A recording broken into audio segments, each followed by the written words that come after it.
ഒരു ഉഗ്രൻ രസത്തിന്റെ റെസിപ്പി പറയട്ടെ. ഒറ്റത്തവണ ഉണ്ടാക്കി നോക്കിയിട്ട് കമന്റ് പറയാവൂ. 100 ഗ്രാം ചുവന്ന പരിപ്പ് നന്നായി കഴുകി 1 ലിറ്റർ വെള്ളത്തിൽ തിളപ്പിക്കാൻ വെക്കണം. അതിലേക്ക് നല്ല പഴുത്ത തക്കാളി 3-4 കുരു കളഞ്ഞ് കഷ്ണങ്ങളാക്കിയതും ചേർക്കണം. അതവിടെ തിളയ്ക്കട്ടെ. മസാലക്കൂട്ട് തയ്യാറാക്കാൻ 10-15 കുഞ്ഞുള്ളി, 1 കുടം വെളുത്തുള്ളി, 1 പച്ചമുളക് അരി കളഞ്ഞത്, 2 വറ്റൽമുളക് അരി കളഞ്ഞത് എന്നിവ വൃത്തിയാക്കി ചതച്ചെടുക്കണം. ഇതിന്റെ എല്ലാം ഫ്ലേവറാണ് ഈ രസത്തിന്റെ രുചി എന്ന് പറയുന്നത്. വെളുത്തുള്ളിയുടെ രുചി അധികം ഇഷ്ടമില്ലാത്തവർക്ക് അതിന്റെ അളവ് പകുതിയായി കുറയ്ക്കാവുന്നതാണ്. 1 ടീസ്പൂൺ ചെറിയ ജീരകം പൊടിച്ചത്, 1 ടീസ്പൂൺ കുരുമുളക് പൊടി, 1 ടീസ്പൂൺ കായപ്പൊടി, 1/4 ടീസ്പൂൺ മഞ്ഞൾപ്പൊടി എന്നിവയാണ് ആവശ്യമായ പൊടികൾ.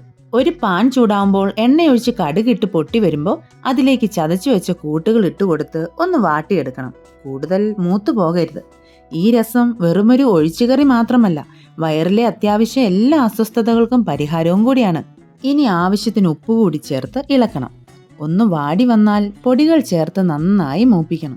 പൊടികളുടെ പച്ചമണം മാറിയില്ലെങ്കിൽ രസത്തിന് രുചിയും മാറും. ഇനി ഈ കൂട്ടിലേക്ക് പരിപ്പും തക്കാളിയും വേവിച്ച വെള്ളം ഒഴിച്ചു കൊടുക്കണം. തക്കാളിയുടെയും പരിപ്പിന്റെയും കുറച്ച് മാത്രം കഷ്ണങ്ങൾ ഉടച്ചു ചേർത്താൽ മതിയാകും. അല്ലെങ്കിൽ സാമ്പാർ പോലെ ആയി പോകും. ഇനി തിളയ്ക്കാൻ അനുവദിക്കരുത്. ഇളക്കി കൊടുത്ത് നന്നായി ചൂടാക്കണം. ചാറിന് ആവശ്യമായ ഉപ്പ് ഈ സമയത്ത് ചേർത്ത് കൊടുക്കണം.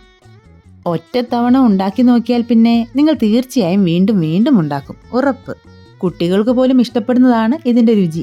2 പപ്പടവും കൂടി ആയാൽ ഊണുകൂശാൽ. അവസാനം അല്പം മല്ലിയില അരിഞ്ഞതും ചേർത്ത് ഇളക്കി ഉപയോഗിക്കാം.